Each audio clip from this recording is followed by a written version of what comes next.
Dear students, इसके पहले हमने आरोह काव्यखंड में भवानी प्रसाद मिश्र जी की जो कविता संकलित है घर की याद, उसे पढ़ा था। और उसमें हमने लास्ट वीडियो क्लास में मौत के आगे न हिचकें, शेर के आगे न बिचकें, बोल में बादल गरजता, काम में झंझाला रजता। तो यहाँ पर हमने अभी तक इतनी बात की थी। यहाँ पिता भवानी प्रसाद मिश्र के पिता जो हैं उनके विषय में बताया गया है कि उनके पिताजी की जो दिनचर्या है वो कैसी है और वो उनका पौरुष कैसा है, वो कितने कर्मठ हैं, ये बात बताइए। अब आगे कंटिन्यू करते हैं ठीक इसके आगे से कि आज गीता पाठ करके दंड 260 करके, आज गीता पाठ करके दंड 260 करके, खूब मुकद्दर हिला लेकर मूठ उनकी मिला लेकर, जबकि नीचे आए होंगे नयन जल से छाए होंगे, हाय पानी गिर रहा है घर नज़र में तिर रहा है। चार भाई चार बहनें, भुजा भाई प्यार बहनें, खेलते या खड़े होंगे नज़र उनको पड़े होंगे। पिताजी जिनको बुढ़ापा एक क्षण भी नहीं व्यापा, रो पड़े होंगे बराबर पाँचवें का नाम लेकर, रो पड़े होंगे बराबर पाँचवें का नाम लेकर। तो आज गीता पाठ करके, गीता पाठ मतलब भगवत गीता का पाठ करते हैं उनके पिताजी। दंड 260 करके, दंड 260 मतलब दंड बैठक करना, व्यायाम है एक प्रकार से। खूब मुकद्दर हिला लेकर, मुकद्दर व्यायाम करने का एक प्रकार का उपकरण जो मूसल की तरह का होता है। पीछे जो उसका जो निचला हिस्सा होता है मोटा होता है और ऊपर की ओर जैसे आता है वो पतला होता जाता है। जैसे हाथी का सूंड होता है तो हाथी के सूंड के आकार का मुकद्दर होता है। तो ये एक प्रकार से व्यायाम करने के लिए एक उपकरण है जिसका प्रयोग किया जाता है व्यायाम करने के लिए। मूठ जो है शब्द आया, मूठ उनकी मिला लेकर, मूठ अर्थात पकड़ने का स्थान, जो मुकद्दर है उसके पकड़ने का स्थान मूठ है। नयन मतलब नयन, जल से छाए होंगे अर्थात आंसुओं से भर आए होंगे। घर नज़र में तिर रहा है, नज़र मतलब दृष्टि, तिर रहा है मतलब तैर रहा है। और व्यापा मतलब व्याप्त होना, ये यहाँ पर एक शब्द है व्यापा, व्यापा मतलब व्याप्त होना। रो पड़े होंगे बराबर पाँचवें का नाम लेकर। अब पढ़ते हैं कि इसमें कवि कहते हैं कि वो अपने पिताजी के बारे में बता रहे हैं कि आज पिताजी की जो दिनचर्या है इसमें पिताजी को बहुत संयमित जीवन जीने वाला बताया गया है। पिता के संस्कारी रूप का वर्णन किया गया है और वो अपने स्वास्थ्य के प्रति बहुत ज़्यादा संयमित हैं, बहुत ज़्यादा अवेयर हैं। इसलिए स्वास्थ्य के प्रति उनकी जो अवेयरनेस है स्वास्थ्य के प्रति, उसके लिए वो क्या करते हैं, दंड बैठक मुकद्दर आदि करते हैं अर्थात खूब व्यायाम करते हैं। अपने स्वास्थ्य के प्रति बहुत सचेत हैं ऐसा उन्हें दिखाया गया है। संस्कारी हैं क्योंकि वो नियमित भागवत गीता का पाठ करते हैं, ये बताया गया है। तो आज गीता पाठ करके दंड 260 करके, आज गीता पाठ करने के उपरांत 260 दंड बैठक करने के बाद खूब मुकद्दर हिला लेकर, आज उन्होंने पुनः मुकद्दर लेकर के व्यायाम किया होगा, मुकद्दर को हिलाया होगा, फिर उसकी मूठ को मिला करके अर्थात उसकी मूठ को ध्यान से देख करके, जबकि नीचे आए होंगे, जब वो नीचे आए होंगे ऊपर से ये व्यायाम आदि करने के बाद छत से नीचे जब आए होंगे तो नयन जल से छाए होंगे। तो उनकी आँखों में जो उनकी आईसाइट है, जो उनकी दृष्टि है, उनकी दृष्टि में जब उन्होंने देखा होगा कि चार भाई चार बहनें बाकी के वहाँ पर हैं उपस्थित और वो नहीं हैं, तो ये सब देख करके उनकी आँखों में आंसू आ गया होगा, आंसू छलक आए होंगे। तो नयन जल से छाए होंगे तो उनकी आँखों में आंसू आ गया होगा।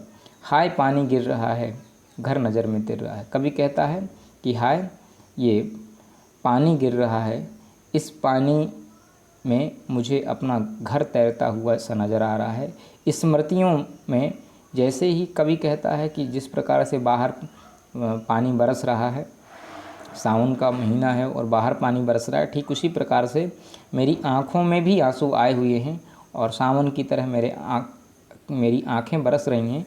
उस आंसू रूपी पानी में मेरा घर मेरी नज़र में तैर रहा है। 4 भाई 4 बहनें, भुजा भाई प्यार बहनें। 4 भाई हैं और 4 बहनें हैं। भाई भुजा की तरह हैं और बहनें प्रेम की प्रतीक हैं, प्रेम की प्रतिमूर्ति हैं।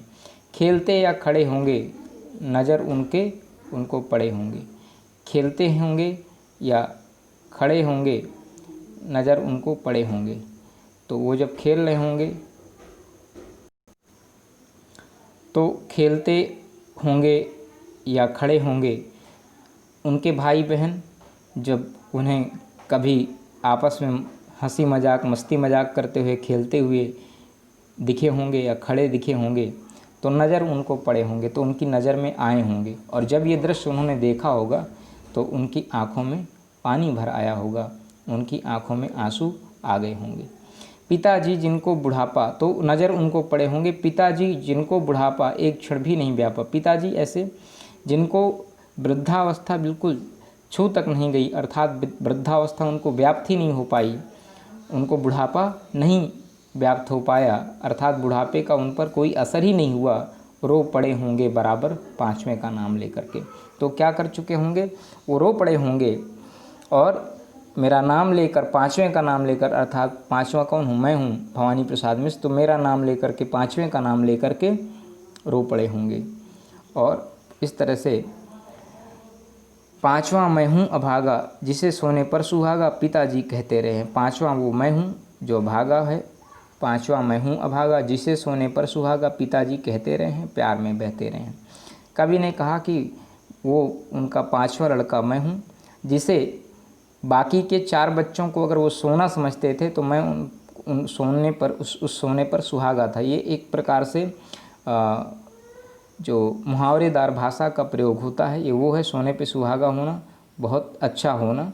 ठीक है, तो कवि कहता है कि अगर उनके 4 बेटे सोने की तरह थे तो मैं उन सब में सुहागा था, अर्थात पिताजी का मुझ पर कुछ ज़्यादा ही प्रेम था।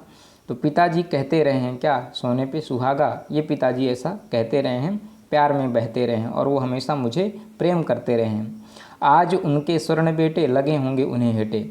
आज जो उनके सोने के जैसे बेटे हैं उनको लगे होंगे उन्हें हेटे। हेटे मतलब ऐसा व्यक्ति जो ज़्यादा महत्वपूर्ण नहीं होता है, तो उन्हें कहते हैं हेटे। इसको अगर हम और शाब्दिक अर्थ इसका देखें तो तुच्छ कह सकते हैं, है ना, तुच्छ। तो आज उनके स्वर्ण बेटे, जो उनके सोने के जैसे बेटे हैं, वो आज उनको बहुत तुच्छ लगे होंगे, क्योंकि मैं उन पर सुहागा बंधा बैठा हूँ अभागा।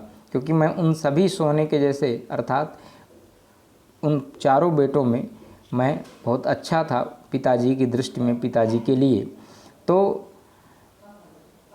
क्योंकि मैं उन पर सुहागा, क्योंकि मैं उन पर सुहागा हूँ, अर्थात उन सब 4 भाइयों, 5 भाइयों में वो जो 4 भाई हैं वो सोने के जैसे और पिताजी मुझे उन सब में श्रेष्ठ समझते थे। तो आज मैं जब यहाँ बंधा बैठा हूँ तो मैं अभागा हूँ, बंधा बैठा हूँ अभागा। मैं यहाँ पर अभागा हूँ, इसलिए यहाँ पर बंधा बैठा हूँ।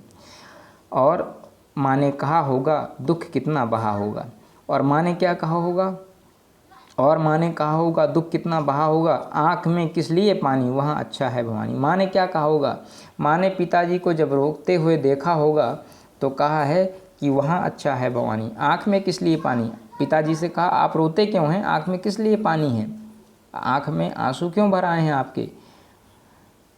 वहाँ भवानी अच्छा है, सकुशल है, भवानी ठीक है। ऐसा जब माँ ने कहा होगा तो दुख कितना बहा होगा। तो कितना दुख माँ को अंदर ही अंदर हुआ होगा, इसकी कल्पना हम नहीं कर सकते हैं। माँ ने अपने हृदय में पत्थर रख के ज़रूर कहा कि पिताजी से कि आँख में किस लिए पानी है, क्यों आप रो रहे हैं, वहाँ भवानी सकुशल है, अच्छा है। तो माँ ने जब ये कहा होगा तो उनकी आँखों से कितना दुख बहा होगा। और वह तुम्हारा मन समझकर और अपनापन समझकर गया है सो ठीक ही है, यह तुम्हारी लीक ही है। वह तुम्हारा मन समझकर, वो जो भवानी मेरा बेटा है जो वहाँ गया है तुम्हारा ही मन समझकर, तुम्हारा ही ये मन था, तुम्हारी ही ये लीक है, तुम्हारी ये परंपरा है, इसलिए वो गया है। तो और तुम्हारा जो है लीक मतलब परंपरा, तो और वह तुम्हारा मन समझकर, चूँकि तुम भी यही चाहते कि अगर बेटा कर्म पथ से पीछे लौटता तो तुम्हें दुख होता, तो वह तुम्हारा मन समझकर और अपनापन समझकर, वो तुम्हारा मन समझ करके और ये देश उसका है, ये अपनापन समझ करके गया है, सो ठीक ही है। तो अगर गया है तो ठीक है, यह तुम्हारी लीक ही है, यह तुम्हारी ही परंपराएं हैं, यह तुम्हारे ही पदचिन्ह हैं जिस पर जो है भवानी जो हमारा बेटा है वो चल रहा है। पाँव जो पीछे हटाता कोख को मेरी लजाता, और अगर ऐसा ना करता वो, अगर वो अपने पाँव पीछे खींच लेता, हटा लेता, अर्थात कर्म पथ से अगर पीछे हटता तो कोख को मेरी लजाता, तो मेरी कोख को शर्मिंदा करता, मेरी कोख भी लजा जाती। इस तरह हो न कच्चे रो पड़ेंगे और बच्चे। इसलिए है पिताजी, भवानी प्रसाद मिश्र के जो पिताजी हैं उनको उनकी माँ कहती हैं कि आप इस तरह हो न कच्चे, आप इस तरह से कच्चे मत हो, इस तरह से भावुक मत होइए। अगर आप रो देंगे तो बाकी के बच्चे भी अपने आप को नहीं थाम पाएंगे, अपने आप को नहीं संभाल पाएंगे, वो भी रो देंगे। तो अगर आप ही रो देंगे तो बाकी के बच्चे भी रो देंगे, उनको कौन संभालेगा। तो आप इस तरह हो न कच्चे रो पड़ेंगे और बच्चे। नेक्स्ट है इसके बाद,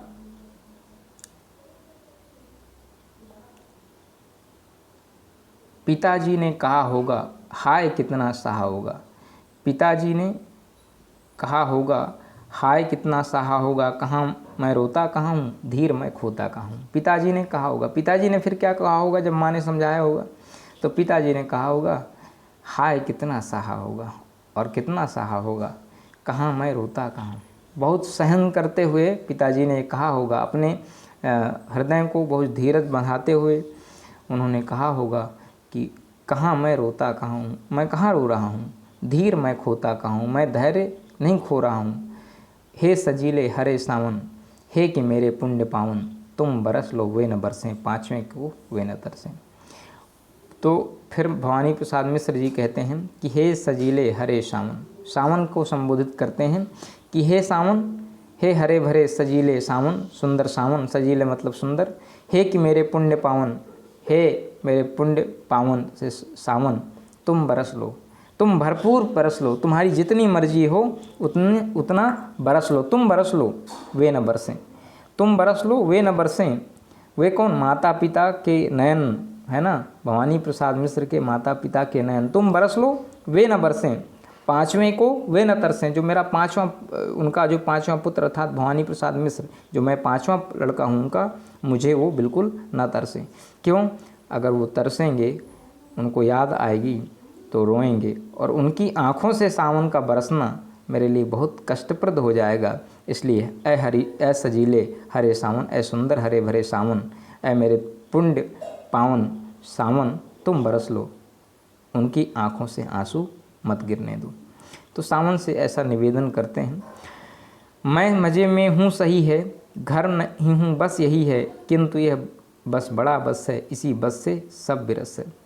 मैं मज़े में हूँ सही है, ये बात सही कि मैं मज़े में हूँ, ठीक हूँ, घर नहीं हूँ बस यही है। चूँकि घर में नहीं हूँ, बस यही एक कष्ट की बात है, यही एक दुख की बात है, किंतु यह बस बड़ा बस है। लेकिन यह दुख जो है बस यहाँ पर संबोधित है उस मायूसी का, उस कमी का जो कभी महसूस कर रहा है। तो यह बस बड़ा बस है, ये जो खालीपन है, ये जो दुख है, बहुत बड़ा दुख है, इसी बस से सब विरस है, इसी बस से, इसी दुख से सब कुछ विरस है, सब कुछ नीरस है, कुछ रस नहीं है जीवन में। तो इसी बस से, इसी खालीपन से, इसी अकेलेपन से, यही कि जब मैं अपने घर में नहीं हूँ, ये जो विरक्ति है अपने घर से, जो अलगाव की जो स्थिति है, इसी बस के कारण सब कुछ विरस है, सब कुछ नीरस सा है। किंतु उनसे यह न कहना उन्हें देते धीर रहना, किंतु उनसे यह न कहना उन्हें देते धीर रहना, ये मत कहना कि वो बहुत विरस है, बहुत नीरस है। उनसे यह न कहना उन्हें देते धीर रहना, उन्हें हमेशा धैर्य धारण करवाते रहना, और उन्हें कहना लिख रहा हूँ, उन्हें कहना पढ़ रहा हूँ। तो उन्हें धैर्य धारण करवाना और उनसे क्या कहना, ऐसावन कि लिख रहा हूँ और कुछ पढ़ रहा हूँ, अर्थात कुछ नई कविता लिख रहा हूँ और कुछ पढ़ रहा हूँ। काम करता हूँ कि कहना, नाम करता हूँ कि कहना, चाहते हैं लोग कहना, मत करो कुछ शौक कहना करना। तो काम करता हूँ कि कहना, ये कहना कि कुछ काम कर रहा हूँ। नाम करता हूँ कि कहना, ये कहना कि मैं उनका ही, उनके परिवार का, उनके कुल का ही नाम रोशन कर रहा हूँ। चाहते हैं लोग कहना, मत करो कुछ शौक कहना। लोग चाहते हैं कि, यद्यपि सब लोग चाहते हैं कि उनके कुल का, उनके माता पिता का नाम हो, ठीक उसी प्रकार से मैं भी वही कर रहा हूँ, अपने माता पिता का, अपने परिवार का नाम रोशन कर रहा हूँ, कुछ ऐसा काम कर रहा हूँ। मत करो कुछ शौक कहना, और कहना कि कुछ शौक, कोई दुख मत करें। इसके बाद और कहना, मस्त हूँ मैं, कातने में व्यस्त हूँ मैं, वजन 70 शेर मेरा और भोजन ढेर मेरा। तो डियर स्टूडेंट्स, ये नेक्स्ट जो है पद है, उसको हम नेक्स्ट वीडियो क्लासेज में पढ़ेंगे। आज के लिए यहीं तक। अब आपने देखा होगा कि कैसे भवानी प्रसाद मिश्र जी ने अपने पिता की दिनचर्या, आज जो हमने वीडियो क्लास देखी उसमें बताई। पिताजी कितने संयमित जीवन व्यतीत करते हैं, कैसे वो अपने स्वास्थ्य के प्रति सचेत हैं और उसके लिए वो नित्य प्रतिदिन व्यायाम करते हैं। बहुत ही धार्मिक प्रवृत्ति के इंसान हैं, संस्कारी हैं, इसलिए वो गीता पाठ आदि रोज़ करते हैं। ये उनकी डेली की दिनचर्या है, दैनिक दिनचर्या है, ऐसा वो रोज़ करते हैं। फिर जब वो नीचे आए तो बाकी 4 बहनों को और 4 भाइयों को देखते हुए उनका हंसना, उनका खेलना, उनके खड़े होने को देख करके पिताजी की आंखें भर आई होंगी, क्योंकि वो आज अपने 5वें पुत्र को यहाँ पर नहीं देख रहे हैं। इसके कारण उनकी जब आंखें भर आती हैं तो उनकी माँ उनको समझाती हैं, उनको ढाढ़स बंधाती हैं, उनको धैर्य बंधाती हैं कि यदि आप इस तरह से रोएंगे तो बाकी बच्चे भी रो पड़ेंगे। फिर कवि कहता है कि, फिर कवि के पिताजी कहते हैं कि नहीं, मैं रोता कहाँ हूँ, धैर्य कहाँ खो रहा हूँ, ये बताते हैं और अपने आंसुओं को जाहिर नहीं होने देते हैं, उस दुख को महसूस नहीं होने देते बाकी लोगों को। फिर कवि कहता है अगले पद में, सावन से निवेदन करता है कि तुम बरस लो, हे सजीले हरे सावन, तुम बरस लो वे न बरसें, आप बरस लो, मेरे माता पिता के नयन न बरसें, ताकि अगर वो रोएंगे तो उन्हें कष्ट होगा, दुख होगा। फिर कहता है कि उनसे कहना कि मैं मस्त हूँ, व्यस्त हूँ। तो ये अभी तक पूरा हमने पढ़ा। आगे आने वाले जो पद हैं उसमें हम और देखेंगे कवि क्या कहता है उसके पिताजी का, कि क्या उनकी क्या स्थिति होती है, माताजी की और अन्य जो परिजन हैं, भाई बहन, उनकी। तो आज का वीडियो क्लास यहीं फिनिश करते हैं। नेक्स्ट वीडियो क्लास में हम, अगली वीडियो क्लास में हम फिर से आगे पढ़ेंगे। तब तक आप सभी लोग स्वस्थ रहें, पढ़ते रहें। Thanks for watching.